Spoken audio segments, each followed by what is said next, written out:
Hi, I'm Steve, and we're here with the latest news on our digital work for membership organisations. I'm Alex, and here's a taste of what's coming up. So one of the main parts of the project was redesigning the membership joining process and onboarding process. So from a user's perspective, the forms have been designed to be really simple to find the right membership for them. So one of the main benefits of them having Shop is that their members and their customers can come onto the site, purchase things, and now they can track that and see that information in their My Account area, along with all their membership details and any events that they might be going to. What we have done is we've essentially built a product specifically focused on the sector, the not-for-profit sector, that out of the box provides all the functionality that an organisation in the sector might need. All that and much, much more. So welcome to the Pixl8 update.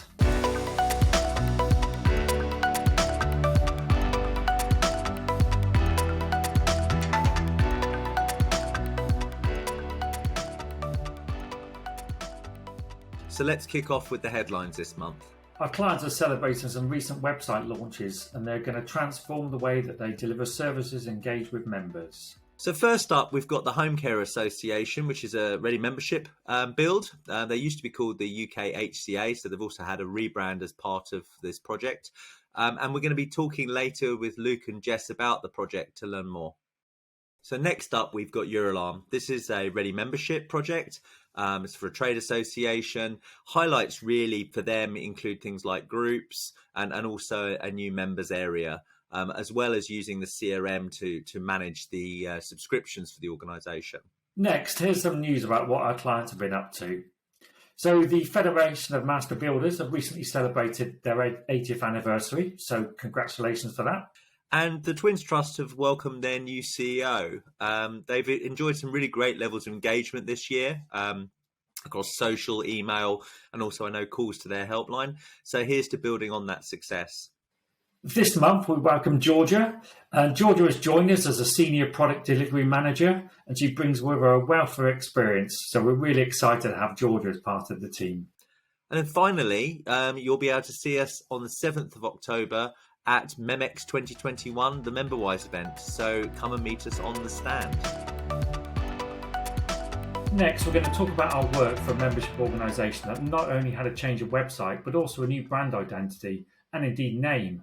UKHCA is now the Home Care Association, and it has two types of membership for home care providers, and there's 2,200 of them in the UK, and there's also affiliate membership for organisations that provide commercial services to the sector and with a wider interest in it. Here to tell us about it are project consultant and Pixl8 creative director Luke and senior project manager Jess. So Luke, why did the Home Care Association want this change? Hi Steve. Yeah, I think there's three main reasons really. It could be summarised as improved operational efficiency. So increasing internal efficiency for staff through the automation of various processes and streamlined workflows. I think another key reason will be the improved visibility and communication tools. So enabling the Home Care Association to engage with members more effectively. Greater personalisation, knowledge management, integrated email, comms and announcements. And lastly, I think the other key reason could be just updated design and improved user experience. So, creating a really easy to use website with great user experience. So, do you have any kind of particular examples of some of the main challenges that we're facing the clients? So one of the main parts of the project was redesigning the membership joining process and onboarding process. So from a user's perspective, the forms have been designed to be really simple to find the right membership for them and be very transparent in terms of the entry requirements and the benefits and the fees involved. But for staff, it was about how to streamline the process from their side. So providing integration with the Care Quality Commission, so the CQC, who are a regulator in the industry. One of the entry requirements is being registered with, and that's for England, there's different ones for the other nations, is that they have to be registered or at least on going through registration with one of these regulators. So we were tying into the API there to get that data straight out of CQC via the API. And they're also using our Zero connector, aren't they, for this, so that all of that gets transferred into accountancy. Is that correct? Yeah, exactly. So that's what I think one of the huge efficiencies improvements is that on the finance side. So any transaction on the site can feed straight into the finance. And a lot of times membership organizations would have to export payments from the events platforms, payments from the Shopify or the shop product, export transactions from the membership system or the website, and then feed those in and import them into Sage. So Sage 50 is being replaced with Zero, and it's all instantaneous and is up to date. Thanks, Luke. So Jess, as the project manager, where do you start with a project that involves so much change? Luke conducted a series of workshops which covered all aspects of the project, from design to information hierarchy to site architecture. So we tried to cover off, all the different areas of change that we can up front. Obviously, the new brand identity was a very big, very high-profile change for them. Obviously, hugely important for them, and that was being managed by a third party called Texture. So we had to factor that in as well. So firstly, we kicked off discovering any back-end elements that we could possibly build without any dependency on the design.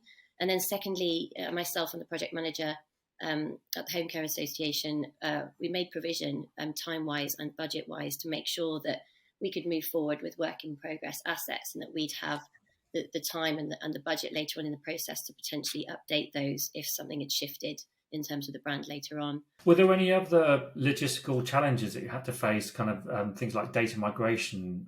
They had really complex way of calculating fees, which involved, parts of the subscription fee being taxable and parts of it non-taxable. It was also based on grades and number of locations. So the developer built a subscription calculator for us to operate in the back end, which would then integrate with the join process so that people can get an almost instantaneous kind of price for their membership up front. So that worked really well. So Luke, the Home Care Association new website and membership service now run on a single platform, Ready Membership. So do you know how it's making life easier for them and their team and also their members? Yeah, so it's still quite early days, having just launched, but they had a collection of many separate softwares and tools. So one of the benefits of using Ready Membership is that one platform can handle all of those tasks. So I think one of the main benefits they'll see is they'll probably spend a lot less time with those separate systems and trying to work them out, and they're going to focus on the clearer, the bigger sort of strategy pieces, and how to communicate more effectively with members given all the new data and visibility they have. So something you mentioned was they're using our new shop extension. So Jess, could you tell us a little bit more about how they're going to be using that? So one of the main benefits of them having shop is that their members and their customers can come onto the site, purchase things, and now they can track that and see that information in their My Account area, along with all their membership details and any events that they might be going to, and any personalised content. So that's a really nice benefit for them to have. Thanks very much, Jess and Luke, for taking us through the Home Care Association's digital transformation with Ready Membership. And of course, we wish them all the best with their new website and their identity. Thank you, Steve. Thanks, Steve. So as we heard earlier, the Home Care Association has gone live, and one of the big elements they used was the new shop functionality. So Steve's going to tell us a little bit more about that. Thanks, Alex. So Pixl8, we've had a shop for quite a number of years, which we use on a number of different products. But what we found is that there's an amount of customization that we needed to do quite often. So what we've done is, from the kind of ground up, we've built a new shop extension, which is available on Ready Membership and other projects. On the face of it, I guess it just looks like a standard kind of e-commerce shop in some capacity. You can create products, you can create variants of prices, and we've got bulk pricing in there. You've got lots of widgets that allow you to control how these things are displayed, faceting for search, and all of those kind of things that you'd expect in a shop product. But what we try to focus on a lot is the different types of fulfillment that we have. So I guess with a traditional kind of e-commerce shop, a lot of the fulfillment centers around posting out the products that people are buying. So we do cater for that. So when you come to fulfill an item, if it's a physical product, you can fulfill the entire basket that someone's bought, or maybe just a couple of items, because maybe the other ones aren't in stock at the moment. You can put in links so they can then track the delivery of their item. But I think it starts to get a lot more interesting when we start to do these automatic fulfillments, which are more centered around buying a digital product. And we laid a few foundations for that, didn't we, in the earlier work that we've done on the product module around the sort of the tax and the e-products. How does that fit together with this? So as you create your product, you can say, well, this is a physical product. If it's a physical product, it might have tax that's applied when you purchase it based on where it's been sent from. But if it's a digital product, then often the tax is then calculated based on where you're actually consuming it. So your delivery address or your billing address, that kind of thing. But what we've done around the digital products is if you are buying, say, an ebook, that can get fulfilled automatically when you've completed your order. So what we have is a kind of a framework that allows us to really nicely extend the functionality of the shop for different types of fulfillment.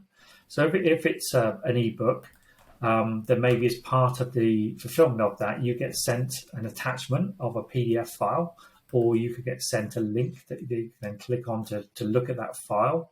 And one of the uses we're working on at the moment is with our new learning platform that we're integrating with, which is a D2L Brightspace. So what this allows you to do is to buy kind of courses.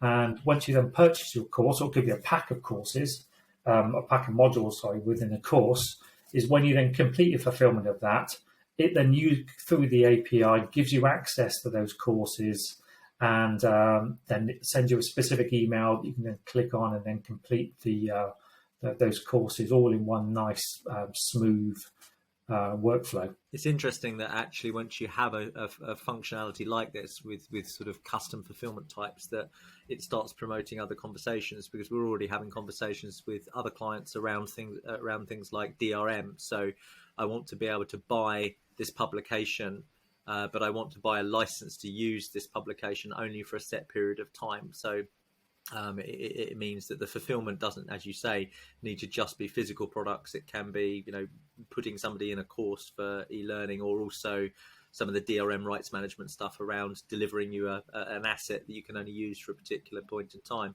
Yeah, and the good thing as well is that it does fit really, really neatly into everything we do. So, so when you complete your shop purchase, it creates an order, the same order that your event booking does. You can then, if you've got our Xero accountancy integration, then you can map that to your nominal codes in your accounting system. And so when that invoice gets created in Xero, it all kind of ties together really neatly. It uses exactly the same payment methods, and you can configure that your the members you can say, okay, I'm only going to accept Stripe for online booking, or for Sage Pay for shop products purchase. And I think the rules engine underpins everything, doesn't it? So, if we wanted to reward a member that was highly engaged, for example, say, a highly engaged member within the community or groups module is going to gain access to a special level of discounting within the shop or purchasing event tickets. I mean, having those sort of core frameworks that underpin everything just make it really powerful. So great stuff. Great to hear. Joined today by Marios from Bluelight CRM and my co-founder Neil Rosewarne, who heads the consulting team. We've been collectively involved in the sector now for well over a decade, prior to forming our current partnership with Bluelight. We've launched our first joint project in 2018 for the British Orthopaedic Association, and now we have over 10 clients, including sector-focused trade bodies and professional associations and charities. Pixl8 has got so much work with the Bluelight team that we have now created a dedicated services team that focuses on joint projects. So Marios, can you tell us more about Bluelight CRM? We specialise in the not-for-profit sector. Very much anything membership, association, charity is very much what we do. We specialise in Microsoft technology in general, particularly focusing on the Microsoft Dynamics offering.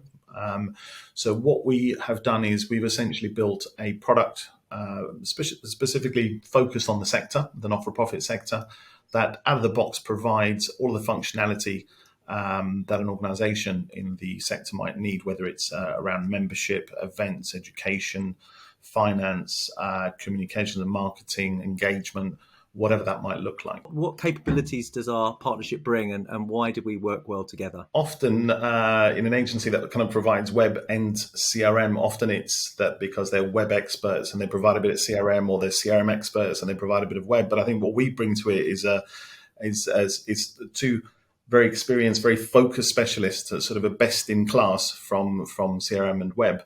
And really, it's all about working together collaboratively in a sort of embedded, integrated way to deliver successful projects.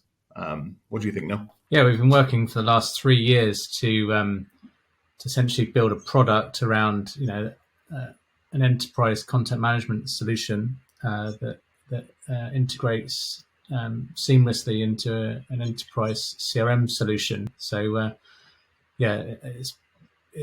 it's really coming to fruition now that we can roll out heavily integrated solutions where members can go online, they can join, they can make donations, they can set up direct debits, they can change from being a card payer to a direct debit payer. We've got a CPD solution, a full events platform which integrates into CRM so that all the finance functions are performed into Xero and Sage, for example. It's really exciting how we can come across new challenges and then integrate those together so that you've got the wealth of knowledge that Bluelight have for CRM and then the knowledge that Pixl8 have for the web piece. So in a scenario where a potential client selects Pixl8 and Bluelight to deliver their platform, what does the project process look like? We will generally assign a project manager and a project team that is combined from both Bluelight and Pixl8 from the off. That means that any programming around the initial discovery, so when we go through the client requirements, where we do an awful lot of discovery and gap analysis around their needs, and being able to sort of put the product in front of them from an early stage. It just means that everything's done in a joined up way. And we can be more overt, I suppose, in terms of saying when typically a client may go through a Dynamics and website integrated project, regardless of whether they're using a single supplier or multiple suppliers. Quite often they are two teams that people will be working with. And I think one of the fundamental things that's obvious to me is because we do a guided delivery process where we're taking people through our products and showing them the product, showing how they integrate together from the beginning, and then getting them to experience the product and seeing the integration early doors, which is unusual for most product deliveries, because for most project deliveries, the integration comes at the end once you have the two products created. That gives people confidence in the fact that the integration works well, allows us to focus on the sort of user experience side of things. We don't end up with this sort of situation which can happen, where so much of a focus goes on the user experience that they end up with quite a fragile project technically. So the fact that we've got those sort of solid technical foundations, I think is really, really powerful. Mm-hmm. And in terms of added services, what are some other services that you can see clients starting?